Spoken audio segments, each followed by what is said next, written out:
All right. Okay. So welcome everybody. Thank you for joining us. This is a really cool event. Hopefully, to help all of our current students imagine life in the kind of post-graduation world. We're joined actually by three of our recent graduates. I think all of you have graduated in the last 5 years, right? Yes. And so we have Tom Schmidt, Sarah O'Hara, and Lisa Cimetti. And so, hi, Dean Riggs. And so what we're going to do tonight is all of our guests are going to just kind of talk a little bit about their experience, post-graduation, navigating the job market and things like that. And then I have a couple questions that I'm going to ask them, and then we'll just open the floor to any questions that y'all have specifically. And so, it's a small group, which is actually kind of nice. We can be kind of conversational. So just feel free to just pop in with a question. When it comes to the question time, you can unmute and ask a question, or if you feel more comfortable, just you can chat it in as well. All right.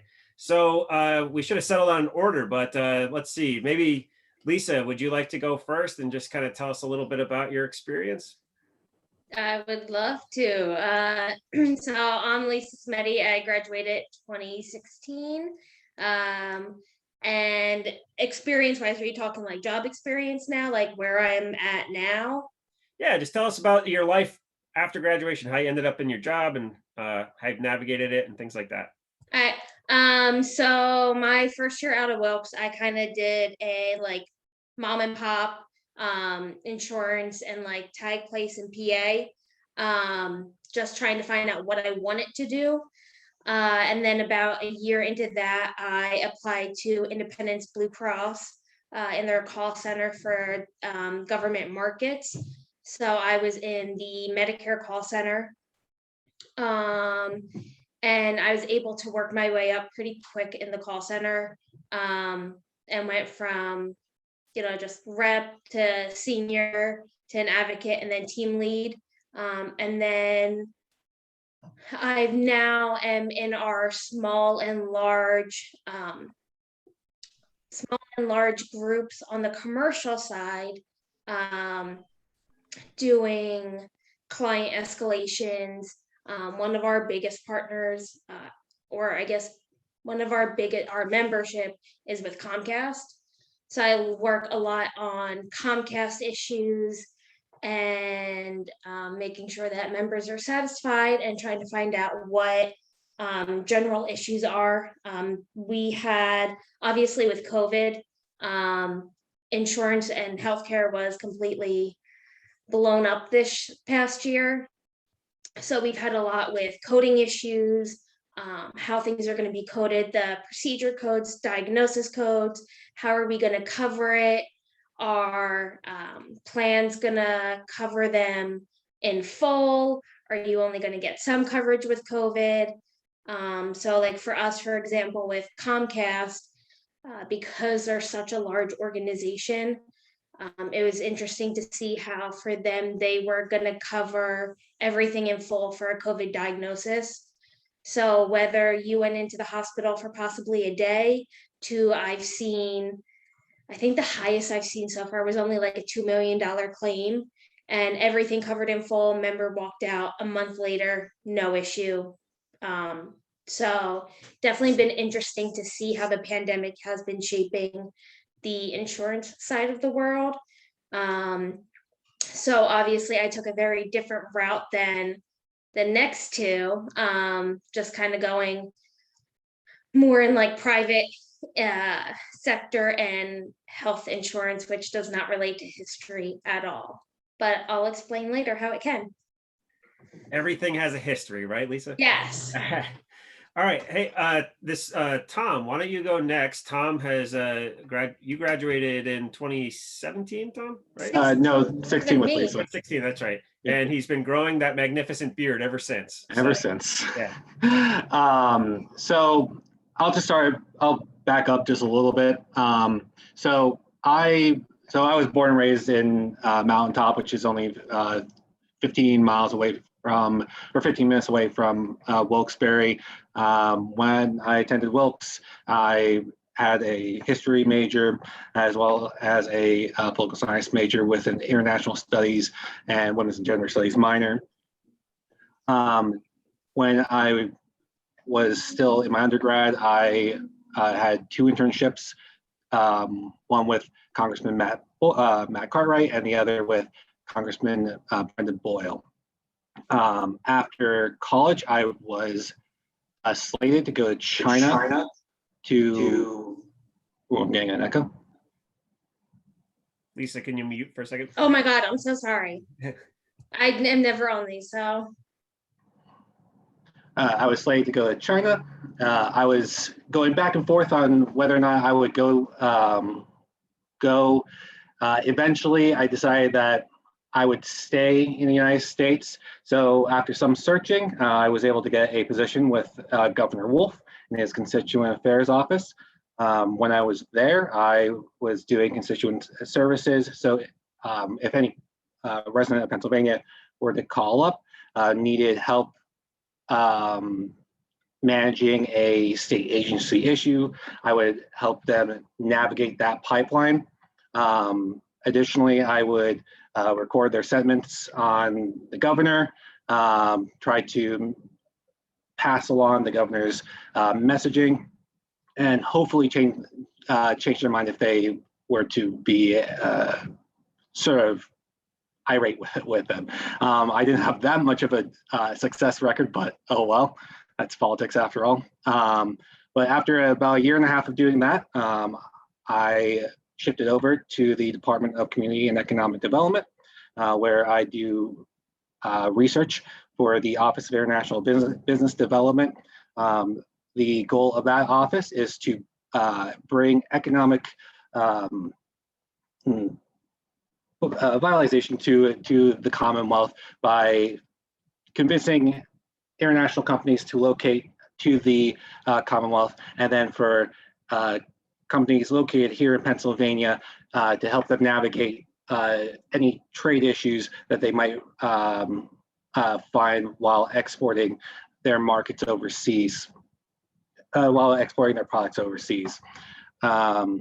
Right now, I'm transitioning to have a more on-hand role with the companies that are looking to locate to Pennsylvania.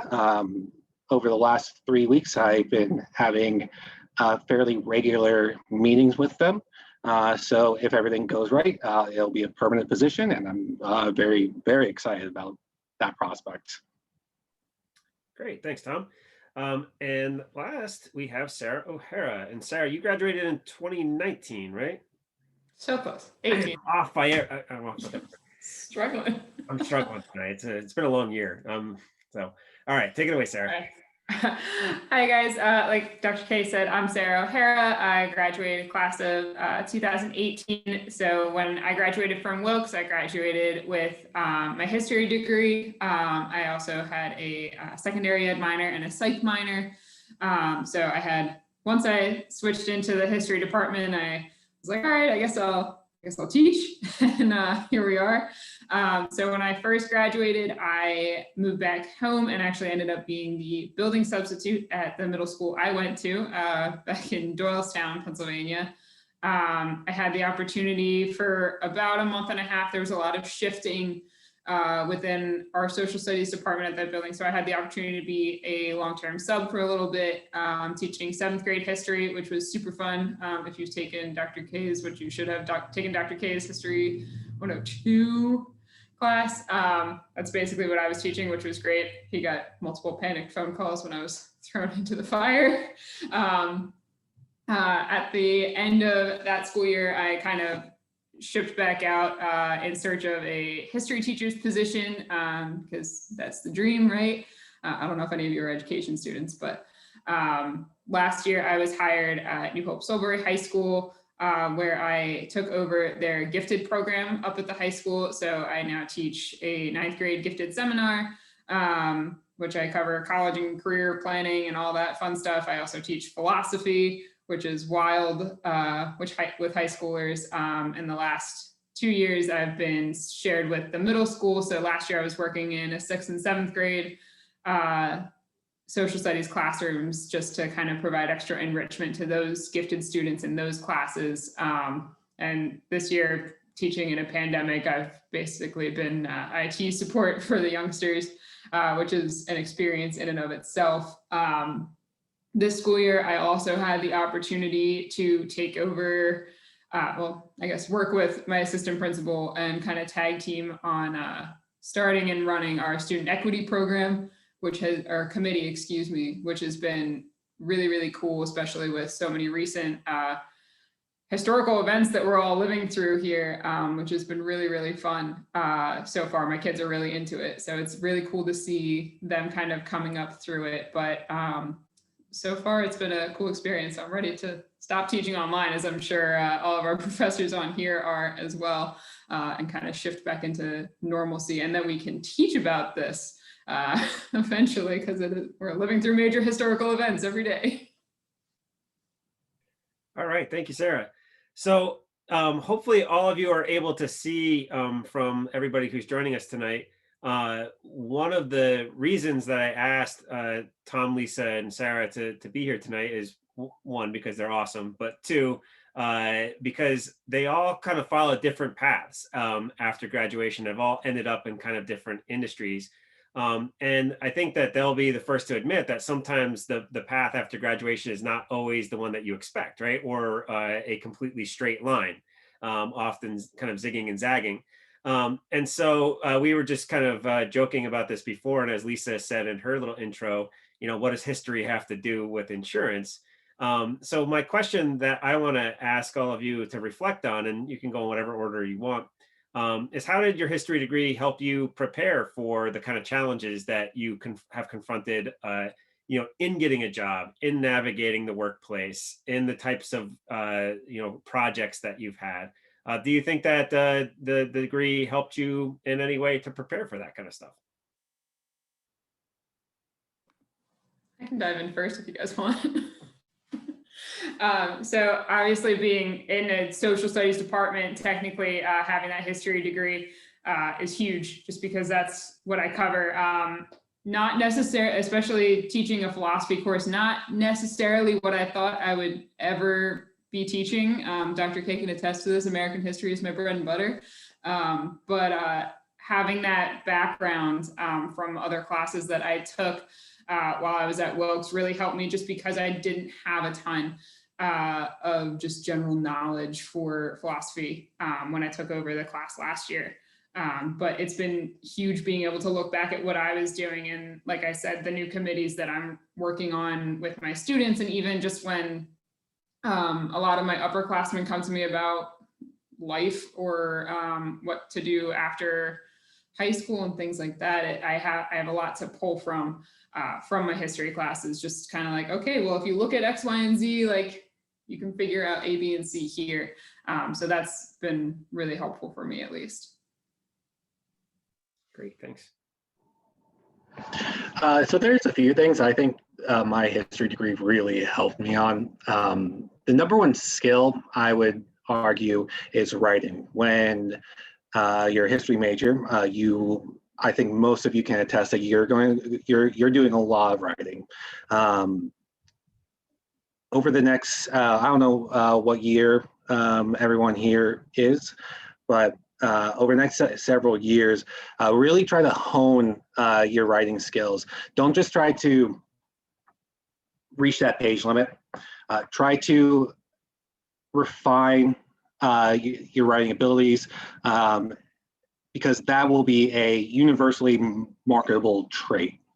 I write almost every single day, and you have to be very concise with it, with what words you use. So try to really develop that. Another trait that I learned was knowing how to research. Obviously, my title is International Research Specialist. With that, I have to do a lot of research. I still utilize a lot of the tools that I used when I was at Wilkes to provide information to my deputy secretary, to the secretary, to the governor, when I'm writing briefings, and having to look into different industry clusters in the Commonwealth.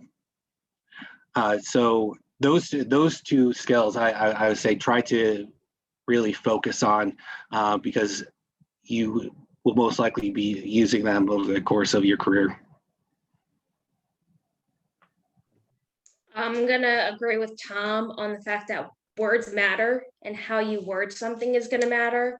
I know for myself, every day, I'm constantly emailing back and forth with some people that I've never met before. I got into my newest role a month before the pandemic started, and we had to work from home. So a lot of the people that I communicate with, I've never met, or I've only met for a month, and now having to communicate with them all day, every day. So your words, how you write, for myself, I'm doing emails constantly. I have to update notes that my boss's boss, and my boss's boss's boss have access to, and who, like, the CEO of Comcast, if he ever needed it, like, he could pull my notes probably. So for us, words matter. And how Tom also said with research, we have so many times that we have trending issues in the insurance business, and we have to find out, where did it start? How did it start? How many members is this affecting? And there's a lot of research that has to go into it. So knowing basics on how to research and then kind of doing that deeper dive helps a lot. So kind of just make sure, again, like Tom said, you're not just trying to reach that page limit. And even now, start practicing now when you're emailing Dr. K. Don't be like, hey, what's up, bro? Like, be professional in your email so that you can start practicing. Because when I got into my more like leadership roles and I had to start emailing more, I panicked at first, and I was like, I need like 8 people to proofread this thing before I hit like send on, hi, thank you so much for your response. So now I can write paragraphs and I'm comfortable with it. So make sure, as you're going through daily life now, especially because you guys could be online occasionally, you're doing more professional emails too.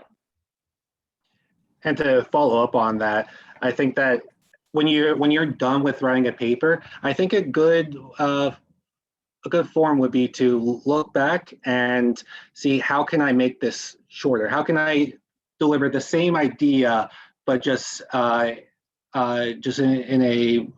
with fewer words? I think that will be that will really help you develop that skill.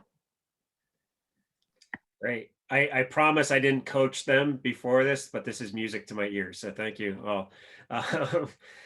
So you already actually started addressing a little bit some of the second question that I have for you, and that's is there anything that you would have done differently during your undergraduate experience, now that you know what is expected of you in the workforce? Is there anything that you would have focused on, or maybe areas that you would have kind of worked on as an undergraduate? I know you mentioned writing and things like that already, but are there any other ways that if you had a chance to go back, you would kind of think through it differently? I'll take this one first. I was a procrastinator. Tom and I have spent many nights in the library until 3, 4 in the morning, sneaking into like buildings, trying to write more. So I wish I learned not to procrastinate as much, because it definitely hurt time management skills once I got into the workforce. And it's still something that I don't think you can ever really truly master, time management. There's new skills you can learn and develop every day. But it's definitely been a struggle having to kind of start more from the bottom. So I definitely wish time management I thought of more. So I would say time management, think about that. That is a huge one-up that you could have on your coworkers, and in job interviews, being able to show how you can handle it. I agree. I wasn't that excessively of a procrastinator. I think I'm more of a procrastinator now. My focus is out the window, but it's fine. One thing that I would definitely have worked on more, and I'm sure there's even more new opportunities for this, but collaborating on different projects with multiple people, whether that's with your professors or with your peers and your classmates, or even like cross curricular if the opportunity presented itself. In my position specifically, I work with the entire high school staff because I have students on my caseload from 9th through 12th grade, and I've got like 50 some kids that I work with on a daily basis. So I'm in the midst of building an individualized project for one of my students between calculus and physics, because he's the only one left in the AP classes when the seniors go to do their senior projects. He actually wants to do the history of calculus and physics, so I was happy. But having that opportunity to really like collaborate with other people and kind of work out those kinks that you might have with it. Like I know personally, I struggle with delegating. I need to have like every single thing, and that's kind of how I was in my undergrad. I was like, okay, it's fine, I got it. I'll handle it. Even though working in a team setting, it probably would have gone a lot smoother from the get-go. So finding and seeking out those opportunities to collaborate would be huge. I think mine is a fairly obvious one, and that's public speaking. No matter what job you do, I think you'll be speaking to either the public or to a group of people that you would like to at least come off as fairly competent. It's a skill that I have always struggled with. I still get nervous talking to people. Heck, I'm even nervous right now. But it's something that I wish I really developed and focused on when I was in my undergraduate course. So focus on that one would be very beneficial to your career in the long run. Another one would be just to manage burnout. Depending on what major you are, if you have a second major, you will probably have to do 1,001 things all in a short amount of time. And by the time that you are a senior in your last semester, you're gonna feel that burnout. For years I didn't read, or I try to avoid writing as much as I can, and even still I try to sometimes avoid writing. So just try to manage that. Understand. Don't procrastinate, like Lisa said, and try to manage your time as best as possible. Great. Well, I have one more question before I want to open it up, and again, it kind of overlaps a little bit with what you have all been saying, but like, imagine that you are kind of in a setting like this where you could speak to yourself as an undergrad.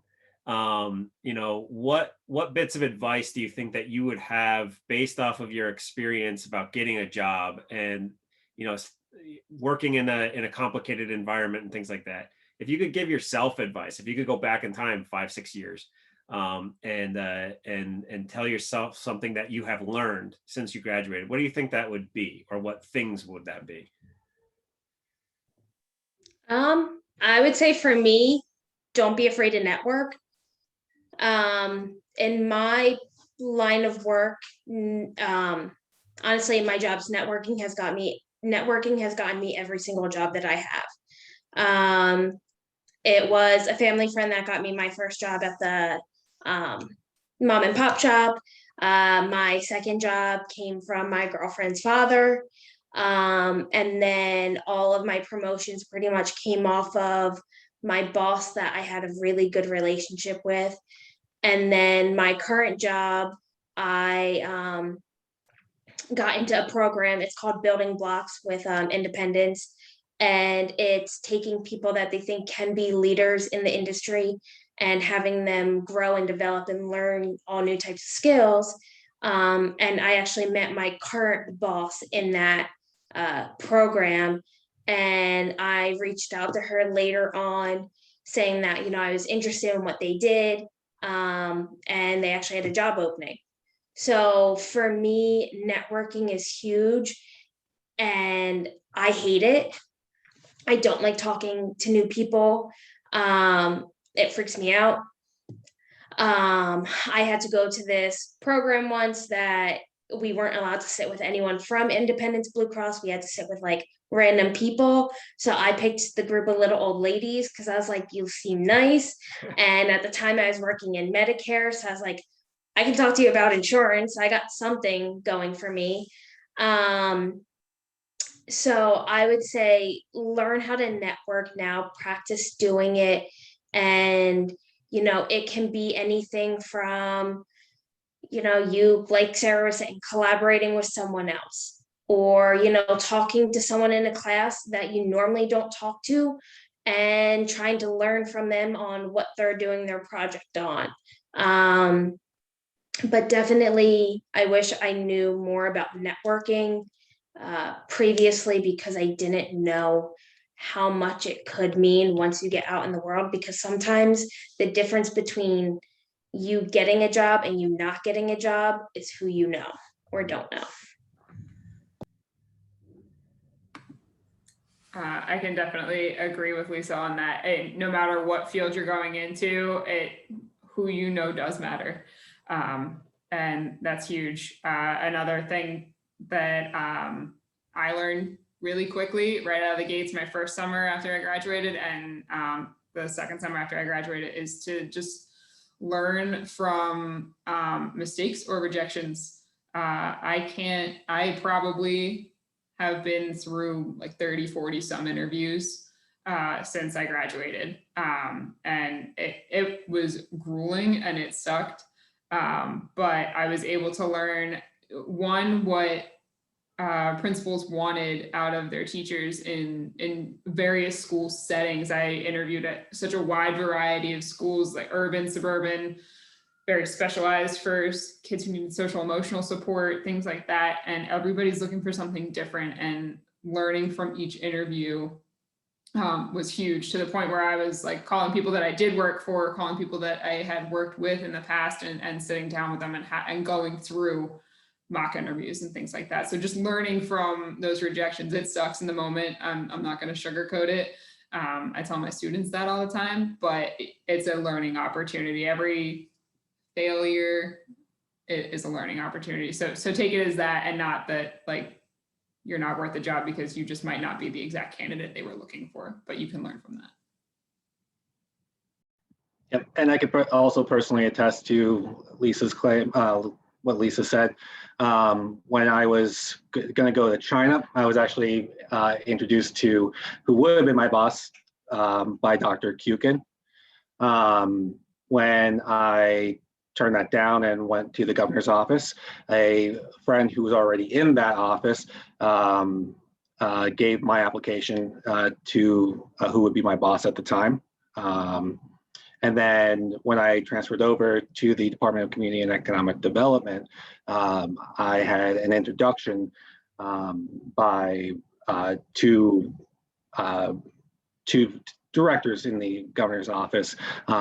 So I was able to make those connections immediately and establish a rapport with the Office of International Business Development. And then months down the line, I was able to sit down with an interview, and then I was able to get my position that I'm currently at today. I think that I had a fairly non-stressful time, I think, after college. When it came to getting a career. So my advice would be to focus on building your resume, getting that internship. If you're a junior, most certainly get it as soon as you can. If you're a sophomore, look to getting it next semester, because when you sit down on an interview, it's nice to have that connection, but if you don't have the work experience, you're still not going to get the job. So you have to, it's a combination of work experience, networking, and a bit of luck. So you have to make sure that all three of those things work in tandem together so that you have the best possible outcome. and they say yes to hiring you. Great. I'm gonna build off of Tom for a second. Go ahead, Lisa. Don't be afraid though, because so I never did an internship. Don't be afraid to branch out of history. So, and this is part of the reason Dr. K brought me in, is I didn't go anything history related. Would I still love to go and find something? Yes. But I got in with a good company that has great benefits, and benefits matter. So you definitely want to look into that when you're looking into places. You want to know what their benefits are. So for me though, I can go get my master's and IBC will pay for it. And it doesn't have to be in anything healthcare related. I could go for history. I could go for an MBA. Anything I want, I can go for, and they will pay for at least one of my masters. So don't be afraid that, realize you may not get the job you want. You're not going to get the job you want right away, most likely. You're going to have that rejection. You're going to have that feeling of like, what did I just do? What did I get myself into? But you're going to find something, and that's something that maybe you're like, I don't want this. You may end up loving it. Or it just gets you a foot in the door to do something else that you love. So don't be afraid to branch out from what you kind of know right now and looking into other fields that there are, because, they're not all that bad. Corporation isn't bad. So think about that too. All right, great. So why don't we just open it up? If anybody has any specific questions or any kind of general questions, you can either unmute or just chat them in. And while you think about it, we can kind of just keep chatting. So does anybody have any questions? Well, I really appreciate. Well, I'll keep talking while you all think of your questions. I think Jennifer had a. Oh, question. Jen, did you have a question? Okay, go ahead, Jen. Yeah. Well, first, I just wanted to, seeing how all my professors are here, I just wanted to ask, what's procrastination? But on the other hand, my actual question is, what compelled, I guess, during your last year when you were deciding oh, do I want to continue with graduate school, or what do I want to do? What compelled you either to not pursue graduate school or pursue the path that you did? Was there any kind of motivation behind those decisions that you made, or did it just kind of happen that way? So, I can jump on that, Jen. When I got into my senior year, I had the summer before senior year, I had done an internship at the National Constitution Center in Philly. I was a museum education intern, and it was totally awesome. I loved it. And I hadn't totally loved my experience working on my ed minor while I was there. So I was kind of toying with the idea of going to grad school, getting another degree to kind of propel me into that museum education field, that museum curation field instead. But what shifted me was my student teaching. I got to teach American history with a totally awesome co-op that I still talk to on a regular basis. And I knew 2 weeks into that placement that I belonged in a classroom. I have no doubt that, well, I guess maybe some doubt, but I think there's still a part of me that thinks that I might end up in the museum field or something like that. But I'm going back to grad school this summer, but sticking kind of with that education plan for now, just because I did fall in love with my job. But I had there was a lot of back and forth. I had no idea I wanted to be a teacher when I decided on history. I just didn't know what to do with a history degree. And then I was like, oh my gosh, there's so many options. So that was kind of my wishy-washy, but the consistency has been history. So that's the positive.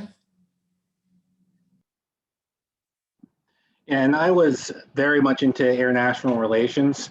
Working for the state was almost the exact opposite of what I wanted, was the exact opposite of what I wanted. So I was thinking that I would just go work overseas for a little while and then tried to make my way into the State Department.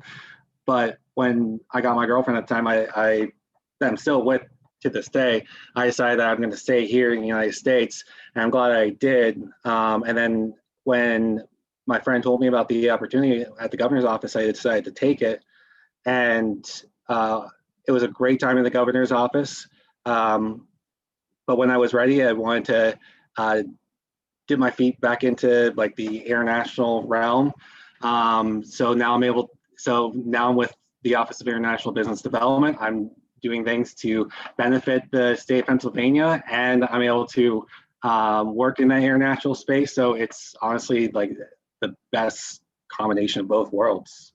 So it wasn't planned at all. It just happened. And I'm very happy that I did. For me, I would say initially it was money, trying to think of, what I had in student loans already and what did I want to add to it. And then also trying to think of, I had no idea what I really wanted to do. And similar situation to Tom, I actually thought about coming back to Wilkes and getting an MBA. I was getting a grad assistantship lined up. And because I had my girlfriend was starting her first of 4 years of pharmacy school, and I didn't want to do 4 years of distance. But it kind of fell through, and kind of happy it did, because I think at that point I would have been too overqualified for where I am now, just because I kind of just got into a job where a degree is needed. And now I can kind of focus on more of what do I want to get my degree in next. So I think for me, kind of like Tom, it kind of just happened, and I definitely don't regret it. And now that I'm with a company that's going to pay for my master's, it's even better, because now I don't have to spend any of my own money. And speaking of networking, Sarah, if you are interested in curating or being curator, let me know. I do know someone that is a curator up in New York. Networking happening in real time. So let me know. I can pass you along. Her daughter and I played soccer together at Wilkes. So thank you. Yeah. Yeah, and Jen, I really wish, unfortunately, our fourth guest wasn't able to come tonight. She did take the grad school route. Her name's Courtney. She went to law school, but she got her second dose of the vaccine this morning, right, Sarah? It was this morning. She is very sick. Yeah, not feeling super well. So, but she told me to tell everybody that if anyone does have questions about, law school or about grad school in general, that I could give out her email address, and she'd be happy to kind of talk about that decision too. She's a great resource. I've connected her with multiple of my high school students this year who have an interest in the law field, and Courtney will be absolutely honest and very very helpful. And I'm not saying that because she's one of my best friends, but she's a great person. She's going to be graduating from Dickinson Law this year, and just got offered several jobs. So she did accept one. Yeah, I heard. I don't know if she wants that to be out there yet, so I won't say where it was. But it's a very good job, the one that she did accept. So, yeah. Any other questions for our guests from anybody? Yeah, Ashley, go ahead. Yeah, my question is primarily for Sarah, since you said that you were thinking about going into museum curation, and that's something that I plan on going into.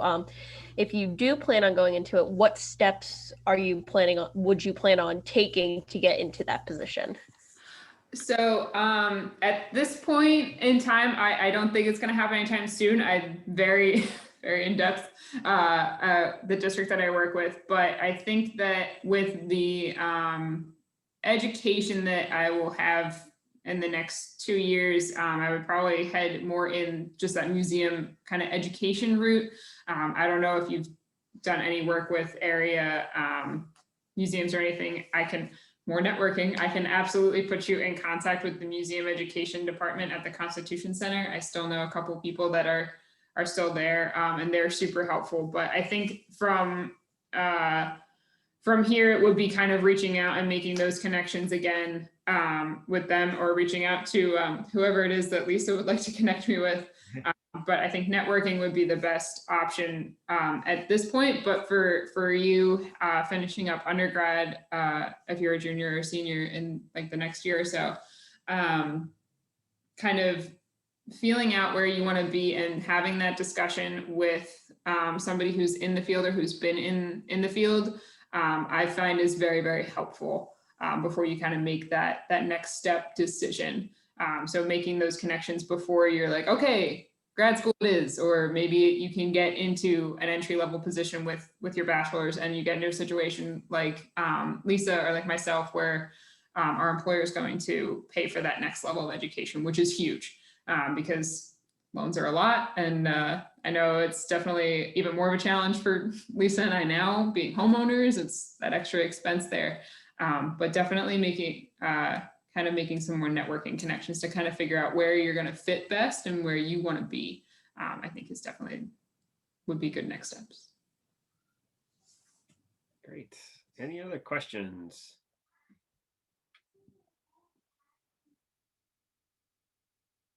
Oh, I can add, Ashley. If you haven't made connections with the people at the Historical Society in Wilkes-Barre, I highly recommend it. I worked really closely with them my senior year.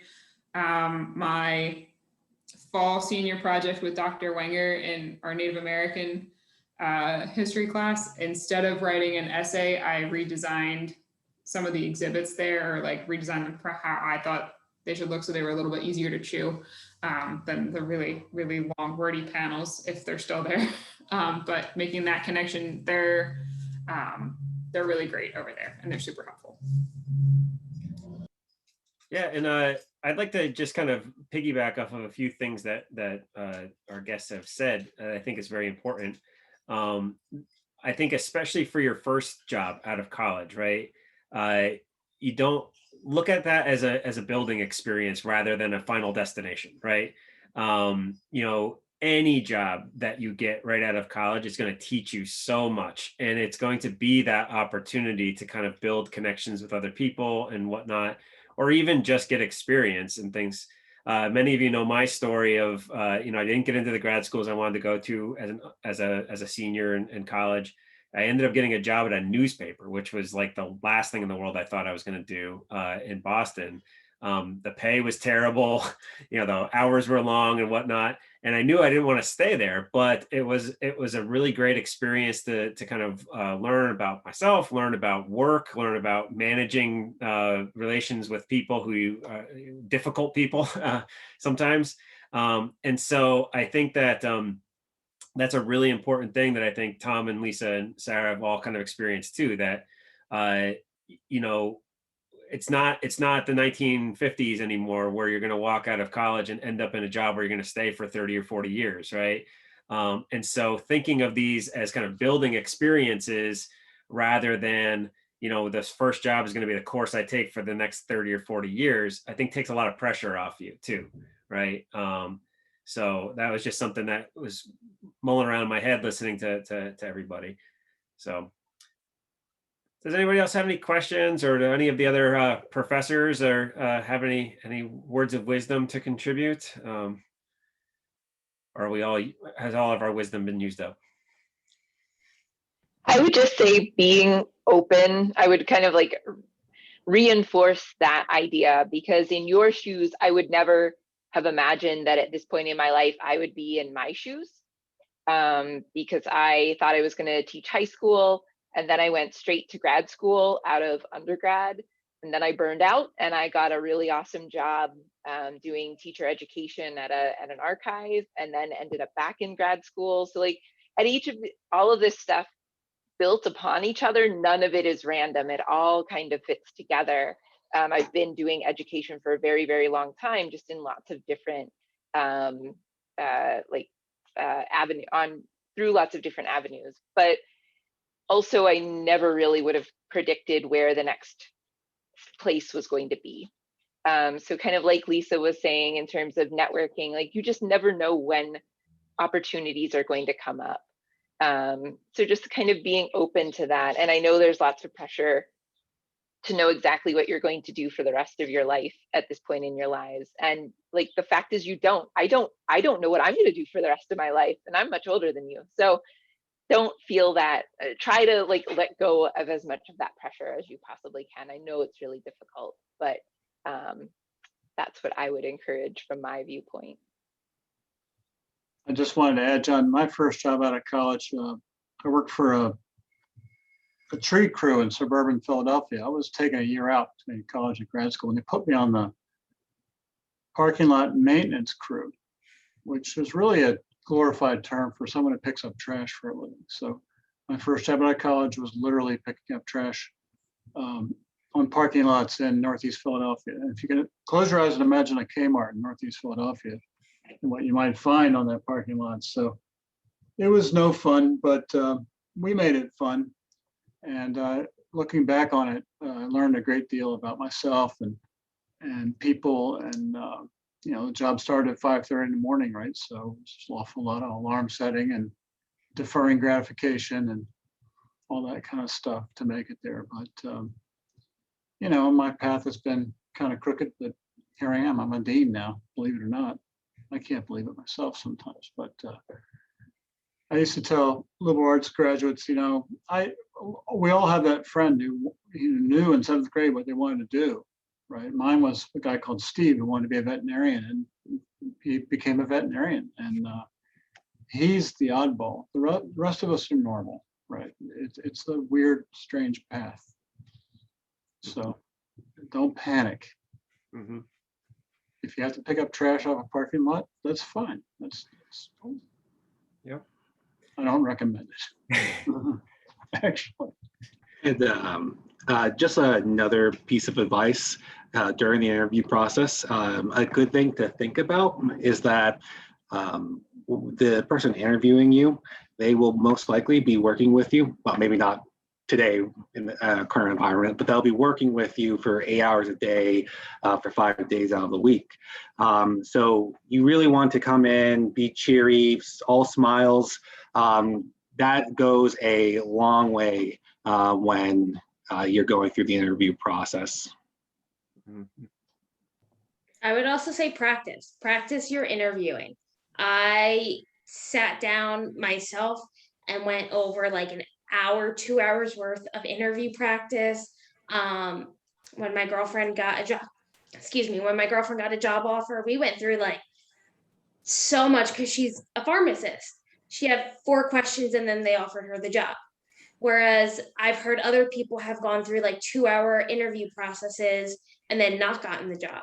So again, with Tom saying like, do your research on the company, know what they stand for, because they may say, well, of our 5 like goals for 2020, like what do you align with? Like what made you apply to us over Aetna or Humana? And also just find something in your job that you love. You may not love your job, but find something about the job that you love. I was in a call center getting yelled at by 80-year-old men and women, but I was diagonal from my work wife, and it made it so much better. And when we got 5 guys every so often, it was like, oh my God, this is the greatest day ever. So find something that you absolutely love about your job, because that will make it so much easier going day in and day out. Whereas if you're constantly going in saying, I hate this job, I can't wait to leave, it's gonna just make it drag on. So find something you love, even if it's not what you want to do. And to piggyback off of, I 100% agree with the loving your job thing. And it's very cliche, but like if you do love your job, you like never work a day in your life. 90% of the time I feel that way. This year, I wish it ended a week ago, but I'm just very tired of teaching online. But the other thing, when you're doing, not only research the company, but if you're aware ahead of time of who is interviewing you, do a little bit of research on them. I know we are all more than capable of social media stalking people, right? We do it all the time, right? Know who you're interviewing with, because if you're able to, like Tom said, or Lisa, I don't even know, one of you said it. you're working with that person who's interviewing you. If you are able to make a connection with them through your interview process, that's huge. I remember sitting down with who is now my principal in the interview process, and it's intimidating. I hated interviewing because it was always me and then like 4 administrators like just hounding me with questions, and I hated it. But my now principal, who I have a phenomenal relationship with, I'm sitting there talking. I'm like, oh, well, I did National History Day. I'd love to bring that back to our district, yada, yada, yada, this, that, and the other thing. And he's sitting there and literally turned to my supervisor and said, she must have looked me up because my principal was a social studies teacher. We're his favorite department for more than one reason. But having an idea of who you're going in to have that conversation with or have that interview with is huge. So just be able to make those connections, and kind of it gives you a leg up and it gives you an advantage. So do your research. You're a historian, so you know how to do it. Right. That's right. All right. I think we have time for one more question if anybody has one. No, well, I'll just say this. I think this afternoon, evening, whatever time it is now, is a good example of one set of connections that I think hopefully you're all willing to maintain when you graduate. I've kept really close touch with Lisa, Sarah, and Tom. And I have a lot of other recent graduates, and I know all of us do, who have continued to come back, talk with us, get references, letters of recommendation and stuff like that. So in terms of networking, don't forget that Wilkes is actually a gigantic network too, right? And not just us in the history department, but other programs as well.